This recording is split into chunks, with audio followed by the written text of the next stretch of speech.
सोलापूरच्या विडी कामगारांच्या 29 वर्षांच्या संघर्षाला ऐतिहासिक यश। सोलापूरसह महाराष्ट्रातील विडी कामगारांच्या किमान वेतनाच्या लढ्याला अखेर मोठे यश मिळाले आहे। CITUच्या नेतृत्वाखाली आणि ज्येष्ठ कामगार नेते कॉलन नरसय्या आडम मास्तर यांच्या मार्गदर्शनाखाली गेल्या जवळपास 29 वर्षांपासून हा संघर्ष सुरू होता। महाराष्ट्र शासनाच्या कामगार विभागाने विडी कामगारांसाठी झोन 1 मध्ये प्रतिदिन 379 रुपये तर झोन 2 मध्ये 361 रुपये किमान वेतन लागू असल्याचे स्पष्ट केले आहे।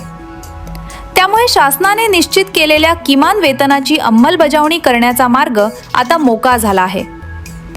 किमान वेतनाच्या अंमलबजावणीसाठी कामगार मंत्री ॲडव्होकेट आकाश फुंडकर यांच्या अध्यक्षतेखाली 8 मे, 20 मे आणि 2 जून रोजी संबंधित विभाग, कामगार संघटना आणि विडी उद्योग प्रतिनिधींच्या बैठका घेण्यात आल्या। विधी व न्याय विभागाच्या अभिप्रायानंतर हे वेतन दर कायदेशीरदृष्ट्या वैध आणि अंमलबजावणी योग्य असल्याचे स्पष्ट झाले आहे। तसेच ज्या कामगारांना वेतनातील फरकाची रक्कम मिळणे बाकी आहे ती वसूल करण्यासाठीही कायदेशीर कार्यवाहीचा मार्ग खुला झाला आहे। या निर्णयानंतर 8 ऑगस्ट रोजी दत्तनगर येथील CITU कार्यालयात हजारो विडी कामगारांच्या उपस्थितीत विजयोत्सव साजरा करण्यात आला। मात्र रोख मजुरी आणि सरासरी 10,000 रुपये पेन्शन या मागण्यांसाठीचा संघर्ष पुढेही सुरूच राहणार असल्याचा निर्धार नरसय्या आडम मास्तर यांनी व्यक्त केला।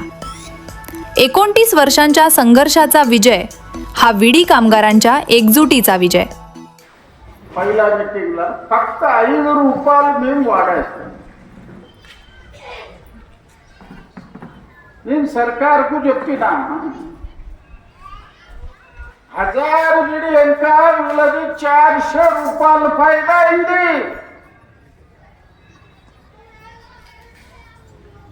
GST ఉండని, ఆడ ఇన్కమ్ ట్యాక్స్ ఉండని, వాళ్ళ सेस ఉండని, 1000 విడి ఇంకా 400 రూపాయలు మునాఫా। బాబా ఈ कारखानदारలది 28% GST ఉంటే దానికి 18% सरकार చేసింది। వాళ్ళది ఇన్కమ్ ట్యాక్స్ 18% ఉన్నది, దానికి 5% తెచ్చిండు। వాళ్ళ सेस पूर्णपणे सरकार తీసేసిండు।